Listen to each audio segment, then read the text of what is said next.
Hey everybody, it's Dr. Linda of the Vascular Birthmarks Foundation.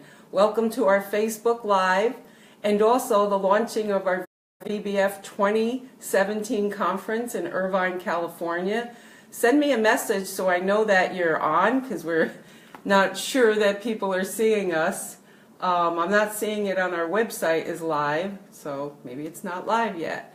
Let's see, finish? Oh, nope, I don't want to hit that. Anyways, we're here today with Dr. David Darrow of the, it's the Eastern Virginia Medical School, and we're going to be asking questions about hemangiomas and port wine stains. So let me see, can somebody just post a note so that I know that we're live? Otherwise, I'm going to have to restart. Not seeing it. Hello, anybody? Are you there?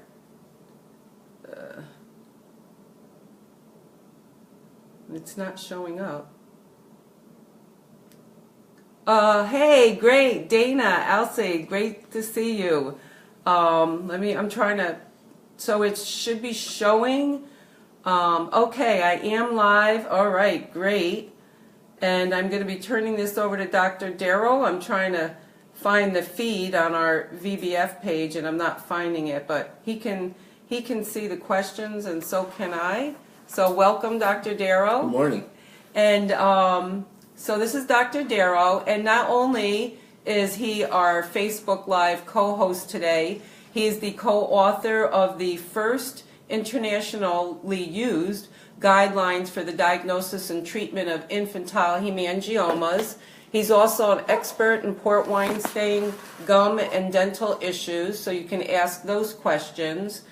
And he's also the VBF 2017 Physician of the Year, so we're very excited, and this is our conference weekend. I am trying to, again, find, I see we are live, but I'm not seeing it on my iPhone, so I'm not sure why I'm not able to see the questions, but we can see them on the bottom. Please, could we start seeing your questions? I see Dana Alcee says you're live.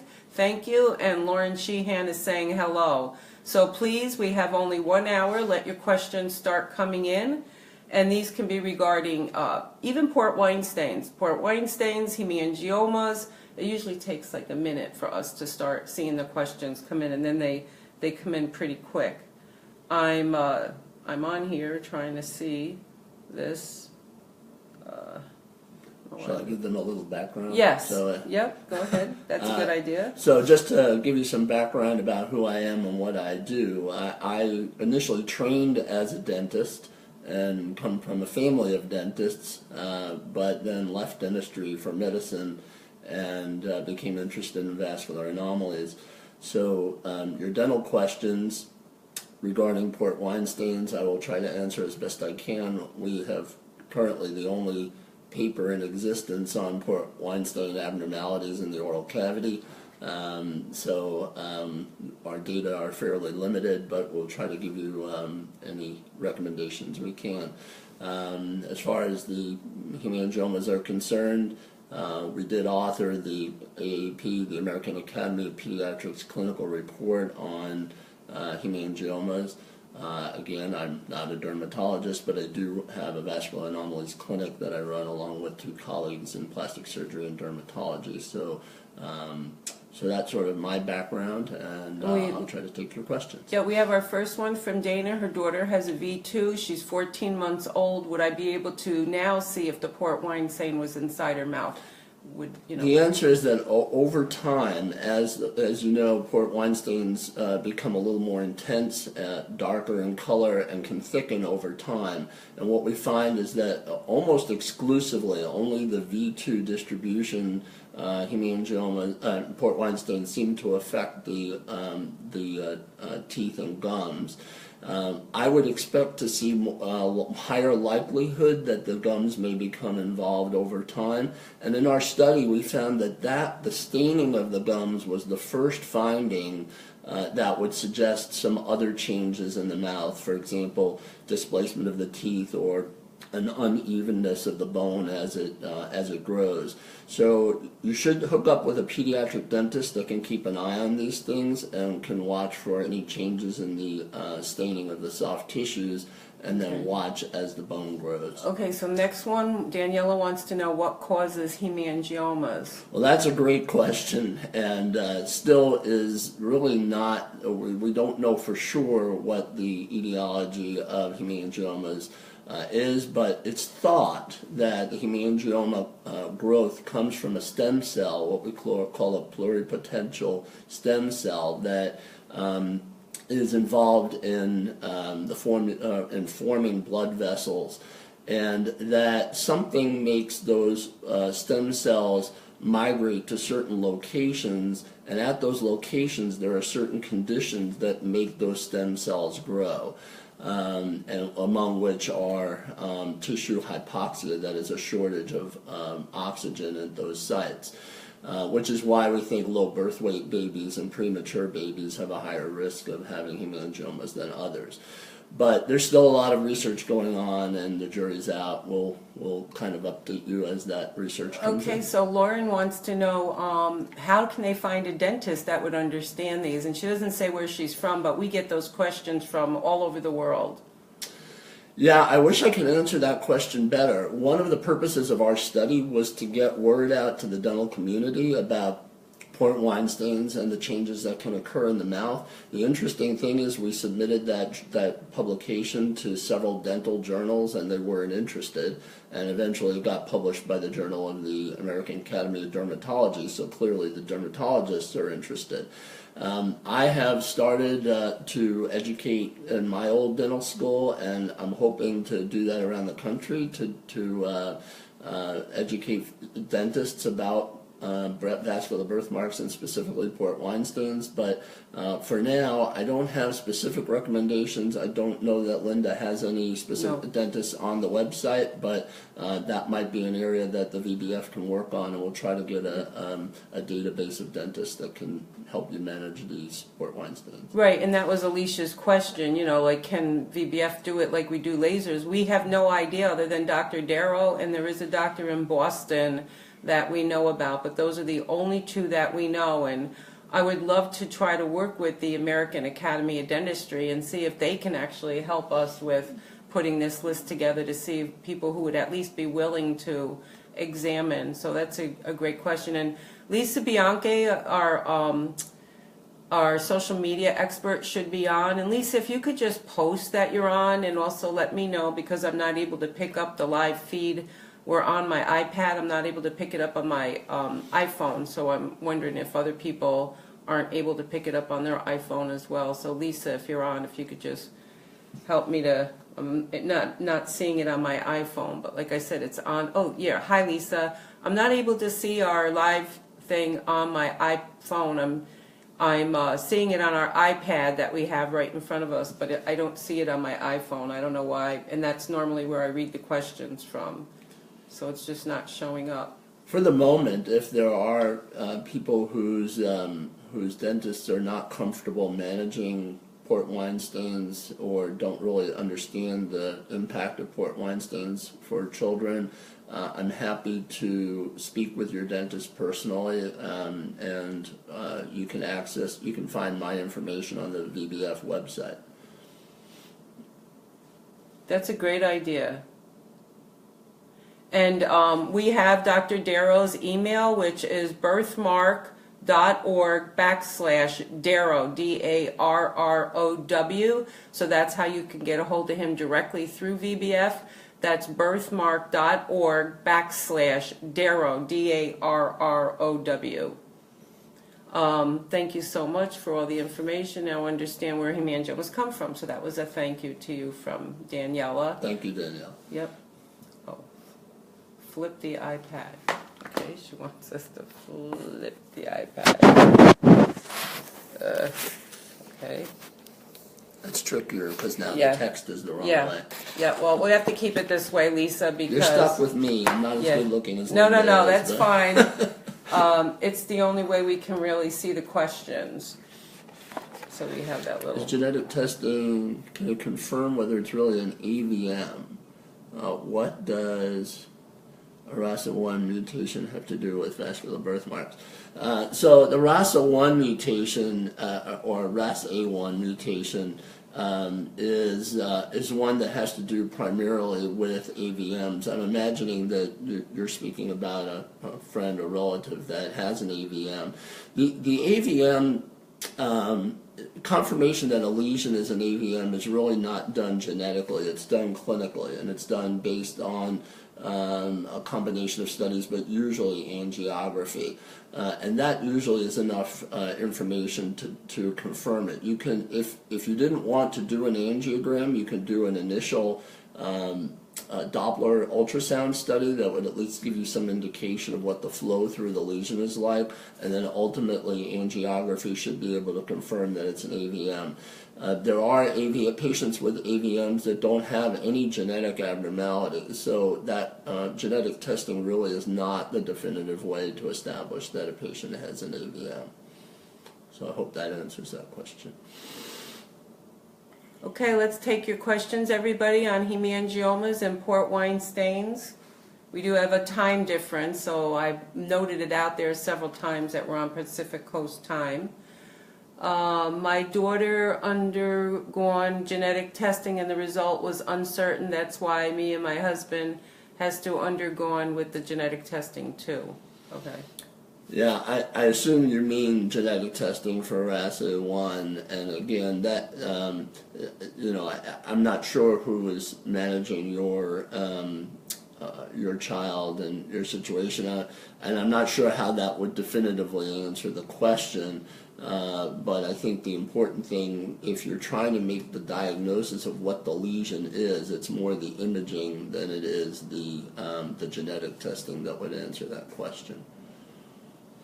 My daughter's PWS is also on her gums. She will need braces in the near future. Will her teeth ultimately shift back out of line?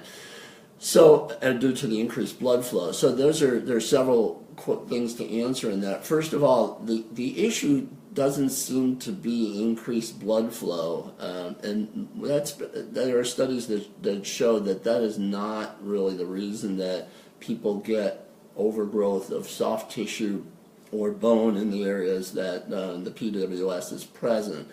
And so we're not really sure why it happens. There's a speculation that it's due to growth factors in the malformation, and that's the reason that if you have port wine stain in the surrounding tissues, that over time, no matter how you treat the tissues, whether you're talking about skin that's been lasered or teeth that you're moving orthodontically, there's a high likelihood that tissue is going to continue to grow over time and would need additional treatment.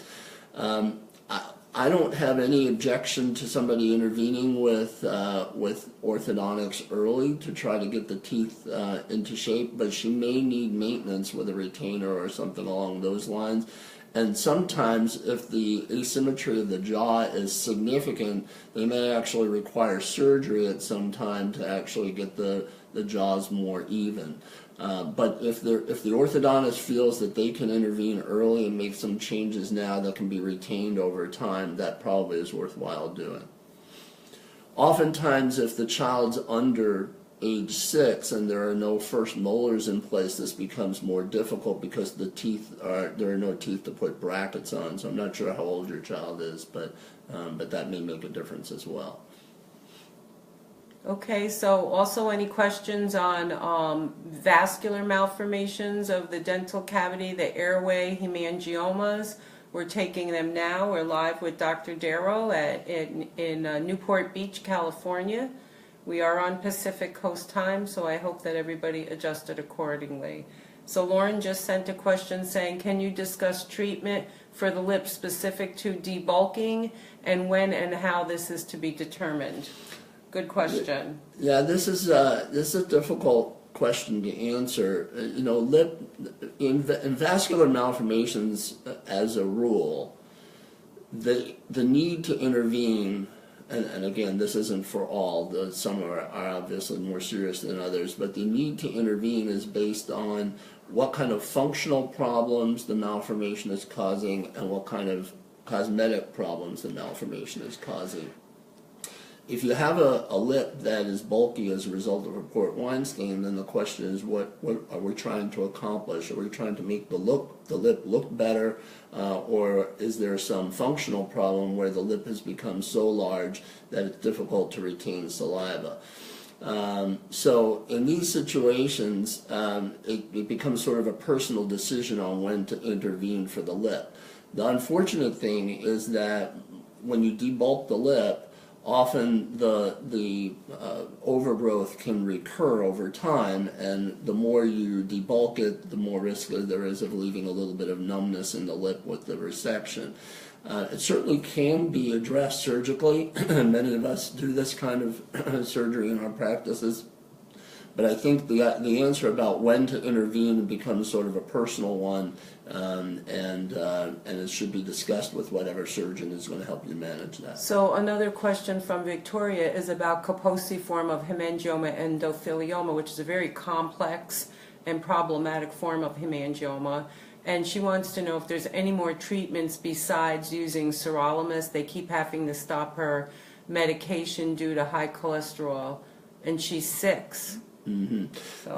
This is a better question, question better addressed to a hem-onc specialist who deals with medical therapy for KHE. Before sirolimus, we were using vincristine for these lesions. And because of the potential side effects of both, I would defer that question to somebody who manages those tumors all the time. They don't generally occur in the head and neck area that much, so we don't see too many of those. But I would specifically address the question if she's having problems taking the sirolimus, whether vincristine might be an appropriate alternative. Also, you can contact Dr. Francine Bly through the VBF website. She's our hematologist, and she can answer your question. She's right on our front page. What does the debulking procedure entail?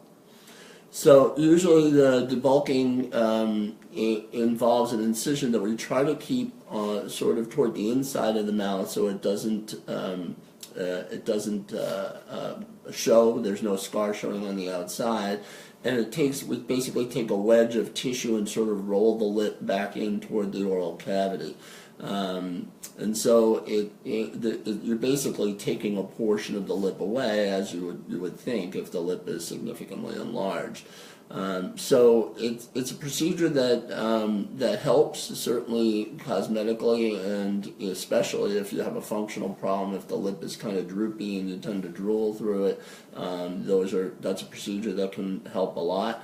But ultimately, some of that growth may come back again. So I think you have to discuss with your physician what the timing should be, and what the potential risks are in your particular situation.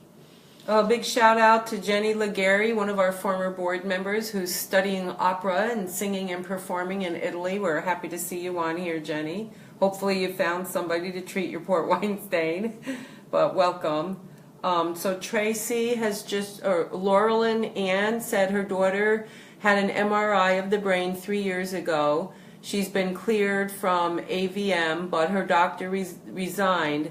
So now we are with a new doctor from DC Children's National. She's the one who recommended the genetic testing. One of the things I'll say is coming to our conference next year, we'll be in New York, and you'll get to meet entire multidisciplinary people, including Dr. Ann Comey, who's a neurologist from Johns Hopkins.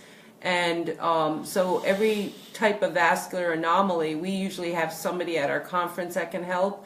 And if that particular question can't be addressed, or any of them here, you can always go to birthmark.org and look at our experts on the front page and find the one that would best suit it. But, Dr. Darrow can respond to that, but it really is a complex issue. There's more to her question. Right. Oh, yeah. So I didn't see where the question was. She's the one who recommended the genetic. I don't know, but they are really confusing me. Is there any other doctor you can recommend in Washington or Maryland? So maybe Dr. Comey? Dr. Comey would be an excellent choice, yes. At Johns Hopkins. Yes. I'm not sure where you saw DC Children's. They have a vascular anomalies team there. Their ENT specialist is Dr. Nancy Bauman who's very good, has been doing vascular anomalies for a long time. I don't know if she's the doctor you've been talking with. There's also a pediatric dermatologist in the DC area. So I think there's plenty of resources in your area there.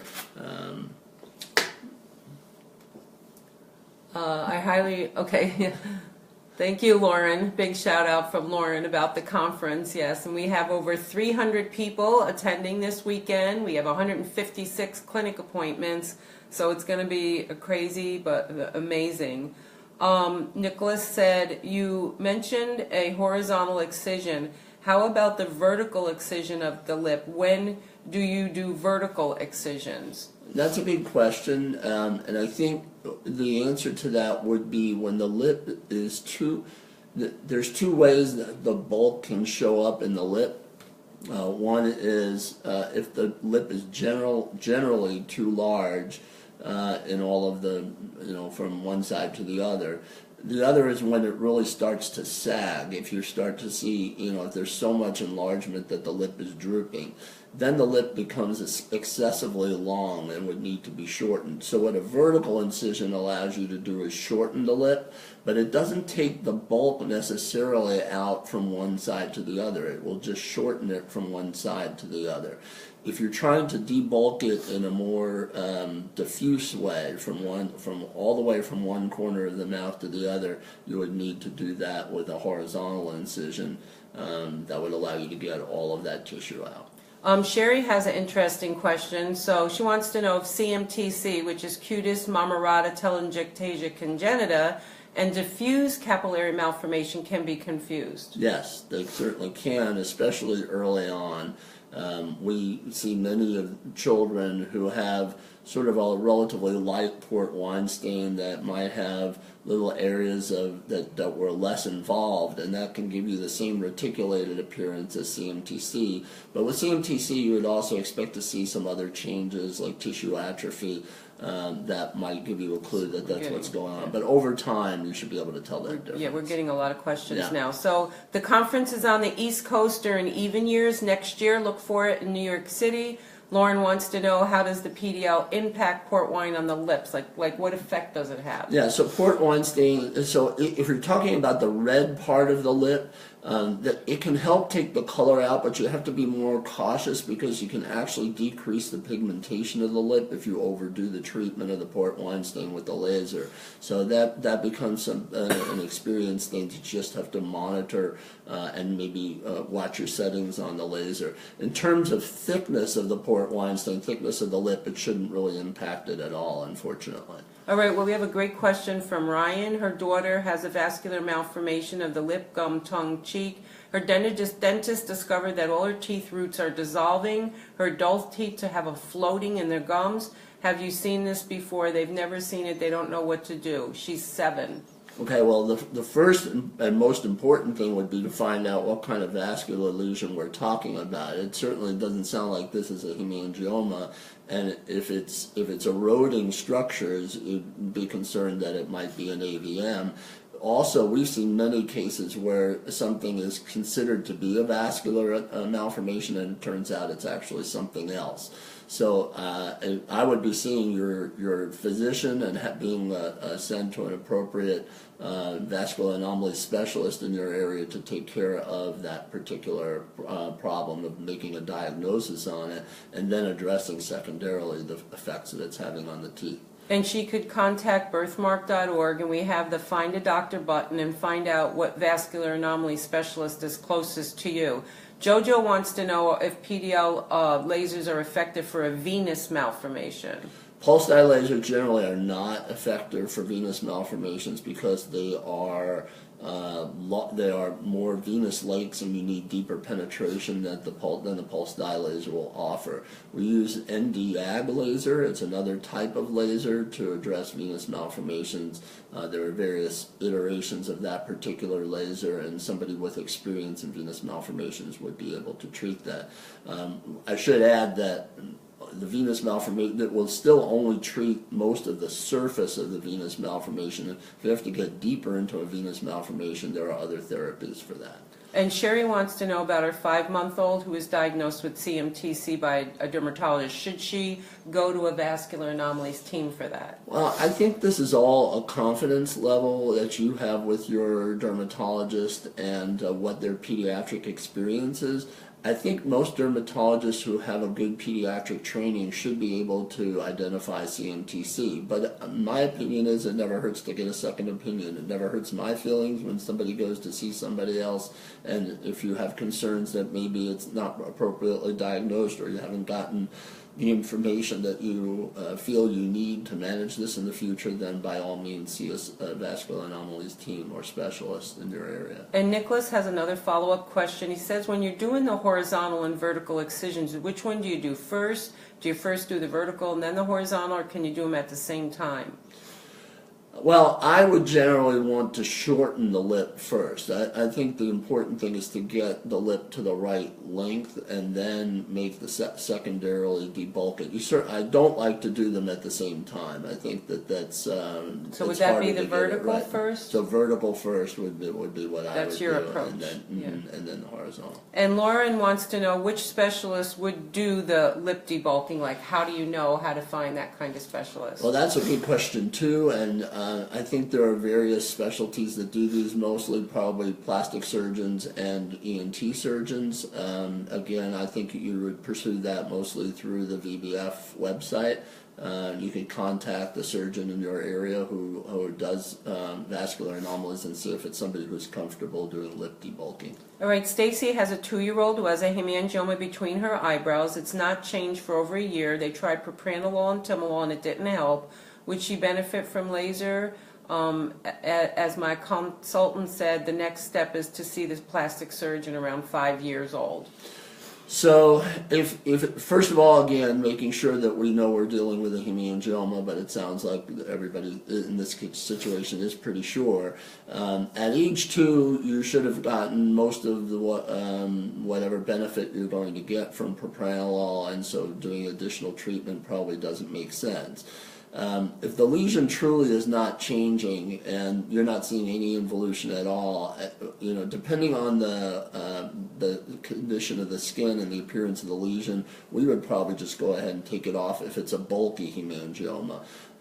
If it is a superficial hemangioma, she may benefit from treatment with the laser. So we would need to see what it actually looks like, but treatment at this point seems pretty reasonable. Right, so you're saying you don't have to wait till 5. Don't have to wait till 5. Right, great. Absolutely. So Pat Champagne said, how do you treat microcyst? Her grandson has hundreds, probably microcystic lymphatic malformations. Yeah, this is a difficult problem that we haven't really completely worked through, and the treatment options are very limited. Surgically, you could remove the lesion if it's in a place that lends itself well to surgery, and the risks are not terribly high. There are interventional radiologists who will try to pick off individual cysts. It's very time consuming and labor intensive, but you can sometimes put a needle in them, drain out the fluid, and treat the lesion with a sclerosant that would reduce the lesion. And then the other option is sirolimus or some kind of medical therapy. So it depends a little bit about where the lesion is located and what its resectability is and how large those cysts are. Generally, if they're really, really tiny, it's very hard to do that with interventional radiology. So we're getting a lot of messages, Nicholas. I know you have a couple more questions for Dr. Darrow. And I'd suggest you write to him directly through the VBF website, because you want to. It seems like you have a real lot of good questions about this whole debulking and the lips, so that we can get some other questions in. The doctor at Johns Hopkins is Dr. Ann Comey. She's on the front page of the VBF website. She does handle Sturge-Weber. She's a neurologist, and she deals with other neurological disorders in pediatrics. Jojo Tony wants to know what causes a venous malformation. Again, venous malformations are, most vascular malformations are a distension of a particular kind of vessel. In venous malformations, it's the veins or venous structures.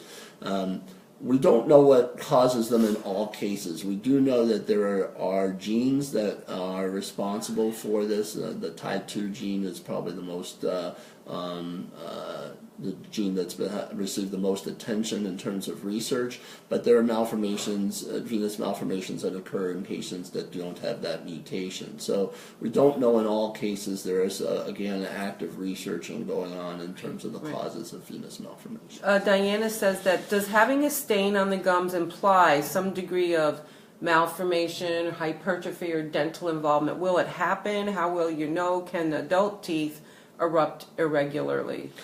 What's the percent that have it on the gum? So the answer to that, in our study, and our study was very limited. We only had 30 patients in there because of a limited survey response. But in our survey, every patient who had an abnormality inside the mouth due to port wine stain, so this would include abnormal spacing of the teeth, abnormal growth of the bone, bleeding from the gums, all of those started with staining of the gums first. So we believe, based on that limited study, that the first sign of trouble inside the mouth would be the appearance of staining in the jaw. Now that doesn't mean that everybody who has gingival staining goes on to have those problems. What the study did show too, though, was that as the lesions became more advanced, that is, the color on the skin became darker or thicker, that some of those risks seemed to increase. So we believe that the staining of the gums is probably the first sign, and that over time some of those other things can occur. Heather said that her son was diagnosed with a hemangioma, but now they found out it's a vascular malformation. He's 8. They haven't had any surgery yet. Is surgery always recommended for a malformation, or is there risks of not having it removed? Well, that asks a lot of questions. First of all, it depends on what type of malformation it is. Secondly, it depends on what kind of problems it's causing and what the location is. So without more information, it would be difficult to answer that question. But I will say that surgery is not always necessary for vascular malformation. There are patients who actually live with malformations that they didn't know they had that show up in adulthood and have been completely asymptomatic. So no, intervention is not always necessary for a vascular lesion, but in your situation I would need a little more information to help you decide whether surgery would be desirable. So Sherry wants to know if glaucoma is a concern with CMTC or diffuse capillary malformations between the eyes but not over the eye. So, as for CMTC, first of all, now again, I'm not a dermatologist, but I've never seen CMTC involving the face. And so all the cases I've ever seen have involved extremities. That doesn't mean it can't happen, but I'm an ENT physician, so I don't see a lot of those sorts of cases. As far as diffuse capillary malformation involving the eyes or over one eye, in my opinion, it never hurts to get an opinion from an eye doctor anyway. I think the risk of having Sturge-Weber is low if you have or is lower if you have more diffuse capillary malformation, but I don't think it would hurt to have an eye examination. So Allison wants to know what's the best treatment for an angiokeratoma circumscriptum that covers most of the forearm, seeking answers for my 3-year-old. These are difficult because they are not always addressable without surgery. Especially if it has some, they say circumscriptum. If it has deeper involvement into the tissue, that's usually a surgical problem, and those are sometimes hard to operate on depending on how big they are. The surface lesions can sometimes be addressed with laser, and it just depends on how symptomatic they are. But usually surgery is necessary for these particular lesions. Hi Jody. Jody Mauer's been involved with, Meg's been involved with VBF for many years, and Lisa Bianchi, our social media person, is on here. She'll be posting Dr. Darrow's email, which is birthmark.org/Darrow. And also, Lisa, if you wouldn't mind, because we're both watching live, if you could post the time for us every 10 minutes so that I know how many minutes are left, I would appreciate that. Hi Anna, please post your questions. We are waiting for the next question. And remember, we have over 30 experts listed on the front page of VBF at birthmark.org, and they will answer your questions. Also, our conference is this weekend at UC Irvine. We are at the Island Hotel in Newport Beach, And we also are having our clinic at the Beckman Laser Institute. It is not too late. You can still come. You can register online, or you can message me at birthmark.org/Dr. Linda. And you can still show up. There's no cost. We will get you in for a clinic appointment. So if there's anyone listening from the California area, the surrounding area, that wants to try to get in here for tomorrow, please know you can just show right up at the last minute. We don't keep anyone from coming. So Allison says, okay, so we have 20 minutes left, so please send your questions. And again, Dr. Darrow is the VBF 2017 Physician of the Year, so we're really excited about that. And as I've mentioned, he co-authored the much-needed first ever issued guidelines on infantile hemangiomas. A copy of those are on the VBF website at birthmark.org. You can send those to you can bring those to your pediatrician. Pat Champagne wants to know if you ever travel to Canada. If someone goes my way. No, I do make occasional trips to Canada, not for purposes of seeing Port Weinstein patients, but I'll actually be in Toronto for the pediatric ENT meeting in December, and then possibly in Montreal in the spring. So, so Pat, you can email Dr. Darrow from our website and possibly arrange to meet with him in either Montreal or Toronto over the next 6 months. So that's something we often ask our doctors to meet with patients when they travel, and that's not uncommon. Sherry Ghost wants to know, is it common to have a combination of malformations? Certain malformations can occur together, and so that's an interesting question. There are syndromic malformations in which we find multiple components. For example, in Klippel-Trenaunay syndrome, you can find Port Weinstein's, lymphatic malformations, venous malformations. In non-syndromic situations, it's not unusual for lymphatic and venous malformations to occur in the same patient, even in the same area. So a lot of times when we excise lymphatic malformations, there's a venous component deeper that can be involved. It is a little unusual to have hemangiomas and vascular malformations in the same patient. So when people sort of group all those together and include the word hemangioma with a vascular malformation, that's not usually the case. But the other two, yes. Kate Barton said she wished we had people like you in Scotland. Well, Kate, we've been trying to bring the VBFI team, all of our experts, to Scotland to do a conference. So if you can find a surgeon or someone that's willing to host us, we will go there and train them on early diagnosis and treatment. Kim Wilson wants to know if you know of Dercum's disease and Port Weinstein combination to explain KTS or Cloves syndrome. Do we have the rest of the hour for that? Yeah. I will say I don't know of Dercum's disease. That's not a term I've heard before. The discussion of Port Weinstein and these other disorders, KTS and Cloves. So the KTS, do I know of it? Yes, we see KTS patients a lot of times. I'm not sure what the question is asking, but I can discuss that with you offline if that's a little bit easier. Yeah, let's answer Shelby. Shelby's saying that her daughter has an infantile hemangioma. She says it's still growing at 9 months. After an MRI, the doctor says to stay on until her first birthday. He also spoke about removal. What are the types of removal included? It's on the back of her head in the center. If it's in the scalp in the center and it's growing and not responding to propranolol, I would just take it off. This is an area where we can, and again, it might depend a little bit on size, but it's an area where the scar that she would have from the surgery would not show up, and there would be no point if it's not slowing down on propranolol. There really isn't a point in continuing to treat it with medical therapy when surgery could remove it and you wouldn't have to remain on medicine. So that's one that I think we would probably do surgically. So Nicholas wants to know what can happen when doing a horizontal and vertical at the same time, what can happen as far as symmetry. I mean, it's obvious he's concerned. He wants to make sure it's... Yeah, and I think this is a personal decision between you and your surgeon. My feeling is I can get a much better feel for what needs to be done through the horizontal incision once I have established the appropriate length of the lip.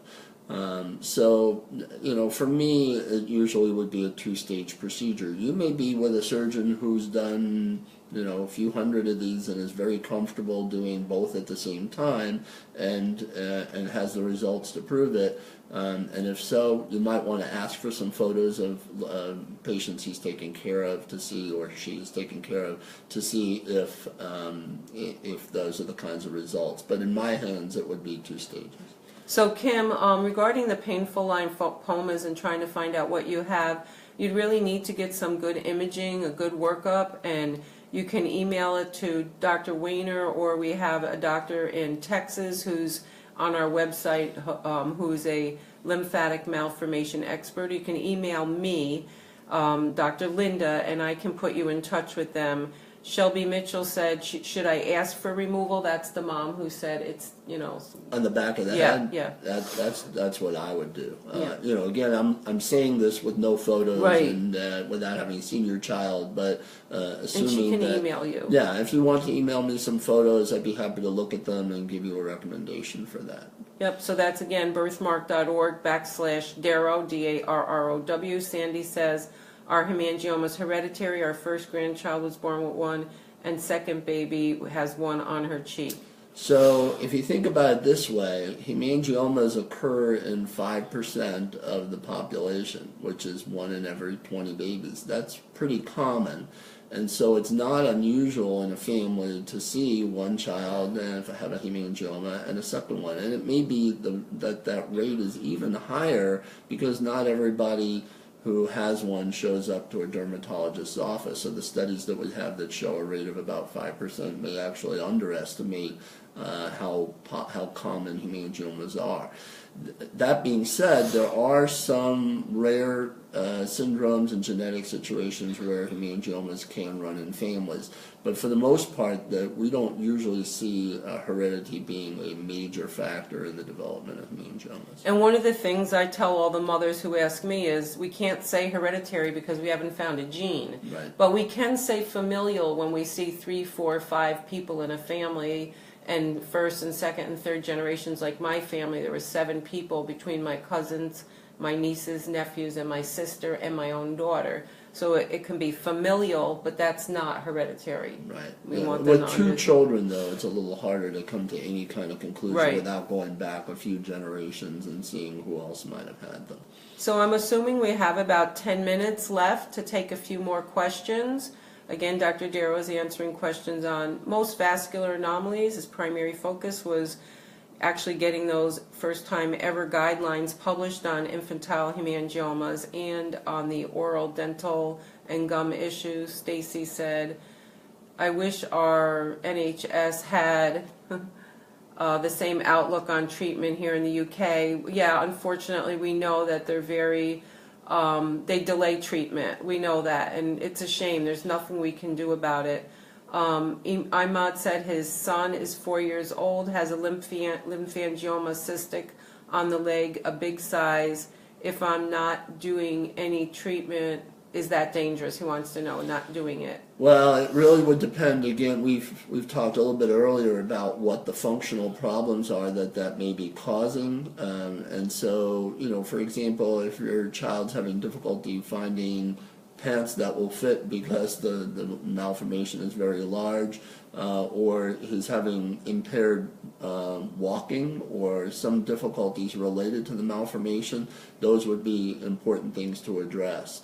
If it's not that big and it's relatively focal and nothing, it's not causing any problems, no pain or no functional problems, it doesn't need to be addressed right away. So Jennifer wants to know, is there concern if the port wine stain covers some of the throat and gum line, but it's been stable for 35 years? No. If it's not if it's not causing a problem, I wouldn't do. So that's the example of somebody, whoever addressed this earlier. If I get the port wine stain on my gums, do I really need to worry about these problems you're describing? The answer is no. There's some cases where it shows up and it's completely asymptomatic. It's just that when the problems do occur, we almost always find that the staining is the initial event. So it would be worthwhile just making your dentist aware that there is staining and that these other problems can occur. So Maria, Andrea Olivio's mom, you can contact Dr. Darrow at birthmark.org/Darrow. She has a 27-year-old daughter who's actually being managed at Boston Children's Hospital since she was 9. And she has an AVM on the sinus pericranii, which is very unusual. Yeah. That's a good patient to talk to Dr. Berenstein about. Right, so Dr. Alex Berenstein is on our website as our AVM expert, so you can email him at birthmark.org/Berenstein. And he's an expert in sinus pericranii too. Oh, so that's great. Yeah.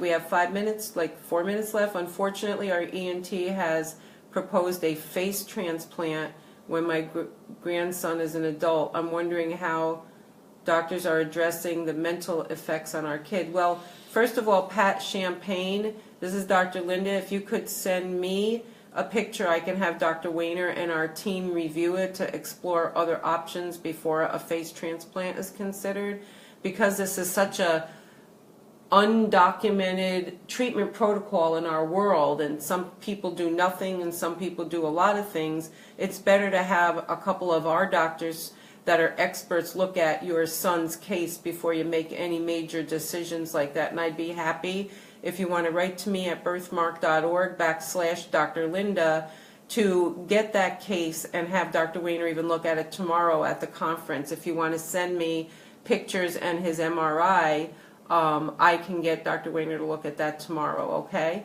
And there was one earlier question that we skipped over that I'd like to come back to, which was about laser on the gums. Oh, yes, yeah. Yes. And, so that's Nicholas again. Yeah, that's an important one to address, because what people need to remember about the laser and port wine stains is that the laser works at the surface or maybe just below the surface of whatever tissue that you are addressing. So if you're trying to fix a problem with bone growth or soft tissue growth, that's not going to occur with the laser alone.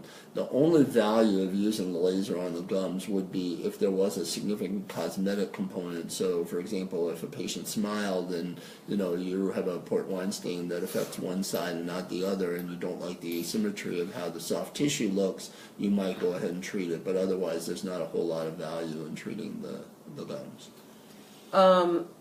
So Imad said he sent an email to Dr. Hamilton, but no reply. I don't know who Dr. Hamilton is. If you mean somebody through our website or if that's a typo, just let me know if you're writing to somebody through VBF and they're not responding. We have probably, I'm not sure, Lisa, how many minutes do we have left before our time is up? We can answer maybe 1 or 2 more questions. Thank you, Imad. And Dr. Linda, we love you and trust your work. And once again, our conference is this weekend at the Island Hotel in Newport Beach. Oh, we have 10 minutes left. 10 minutes. Okay, good. And our clinic is at the Beckman Laser Institute, which is like 5 minutes away. Anyone in the region or who can drive and get here by tomorrow morning, you will get a free clinic appointment. You'll attend the conference for free. We'll include breakfast and lunch. We have a dental sessions with Dr. Darrow. We have orthodontic sessions with Dr. Fenn. We have psychotherapy sessions, so it's quite an amazing conference, and you'll leave, anyone who's attending our conference always leaves with hope. That's our objective, that you leave with hope. So we have 10 minutes left, so please get your questions in. Oh, the Disney raffle, yes. We have an all-exclusive trip to Disney World for 2 and includes everything, and we're selling less than 300 tickets, so you have a really good chance of winning, especially if you buy 10 tickets and they're only $10 each. you can go to our website at birthmark.org and see them right on the front page. And we'll be doing the drawing tomorrow night at 9 p.m. Pacific Coast time. All right, so Julie, you finally made it. Hurry up and get your question in before we before we go down. So we've got about 8 minutes left to get any questions. Again, you can continue to dialogue with Dr. Darrow at birthmark.org/Darrow. Julie said her son has port wine on his gums. His teeth grew in faster, and his gum line seems to slant. Can it last? Like, is that going to happen? Will that go away or change? Yeah. Oh, can it be lasered? Yeah. Okay. So you may have just joined us, but in answer to the second question first. Embraces. Yeah, the laser the laser is only going to work at the surface of the tissue. It's not going to address the bony changes or the dental eruption. The whole issue of dental eruption in port Weinstein's really is very poorly addressed. That's one of the reasons we did our study, to see if this really was a problem, because many patients that I was conversing with online were reporting that. I believe that is exactly what happens, that the affected side does have hypereruption, early eruption of the teeth, especially the permanent teeth, and also that the bone tends to get dragged down along with the teeth, plus there's bony growth on that side. The difficulty, I don't know how old your son is, but the difficulty in addressing this early on is that you can't really bracket baby teeth, and you can't do anything easy that's orthodontic to a very young patient. So a lot of times you have to wait until the adult teeth emerge, and then you can start to bracket them. In a lot of those situations, bracketing the teeth and trying to push the bone up doesn't help, and many of those patients end up waiting until they're older, in their teens, and then they'll have actually an oral surgery procedure to even things out. Yeah, Julie says the patient's 3 years old. Yeah, there's not much that you can do orthodontically right now. And even putting appliances in the mouth, unfortunately, sometimes inadvertently affect the unaffected side. So you have to be a little careful about what kinds of things you do to the teeth with appliances early on. So Diana said, can the jaw and gums have the port Weinstein malformation and not seeing in the surface? Like, can it be underneath? Not, at least in the study that we did, that wasn't the case. Everybody who had lesions that were in the jaw that were causing problems had surface changes. So Pat said that was the one that they were talking about, the face transplant, that the grandson, he's 9, and the dentist said that he has cysts on the inside of his left cheek, and that he said that the dentist said he'll need braces. So he said it looks like a mess. His teeth are very bad. Yeah. I think if there's a large area of involvement there, that sounds like it's going to need multiple specialists to take a look at it. So sending pictures and information about your child to the VBF would be helpful, and we'll try to get them to the people who can help them best. And Julie said, so you're basically saying lasering doesn't do anything? In the mouth. In the mouth. Yeah. And Lauren said thank you, and then we have 3 minutes. So Shelby said she'll send pictures to me. She'll see at the clinic at Children's Hospital in Pittsburgh. Would you call about the removal referral? Mom with child that has hemangioma on back of the head. Oh, would you be willing? Yes. Why don't we communicate via email? Via email. Send me the photos. Let me make sure and actually think that that's the best thing for your child, and then I'd be happy to get you with somebody in Pittsburgh who can help take care of that. So that's great. And then Ahmad said thank you from Lebanon, to thank you and thank you in advance, and a couple other people. So I think we have time for one more question. So if anybody has one, we will answer it again. This is our Vascular Anomalies Conference weekend. We're very excited about it. You're welcome, Shelby. And we have over 150 clinic appointments, 6 different teams. Experts besides Dr. Darrow include Dr. Milton Wayner, Dr. Stuart Nelson, Dr. Robert Rosen. Just experts from all over the world are here, and our patients are coming from all over the world. Last question, Julie wants to know, is a regular orthodontist okay for this? The answer is yes, in terms of, but orthodontists frequently don't understand the impact of the malformation on the bone and the dentition. So they may think, well, if I go in and correct this problem, it's done and they don't have to come back, and when in fact that risk of having the bone grow is always going to be there.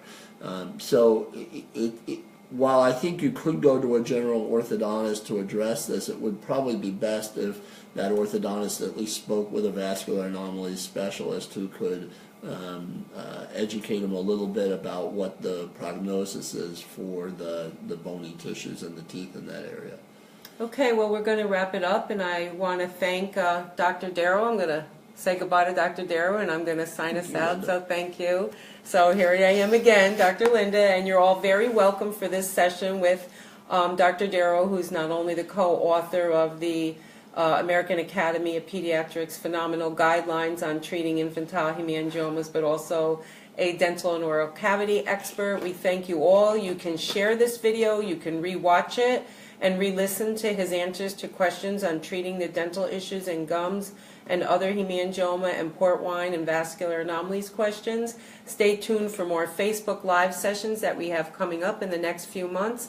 And you can once again get a hold of Dr. Darrow at birthmark.org/Darrow. Thank you, and signing off. Bye.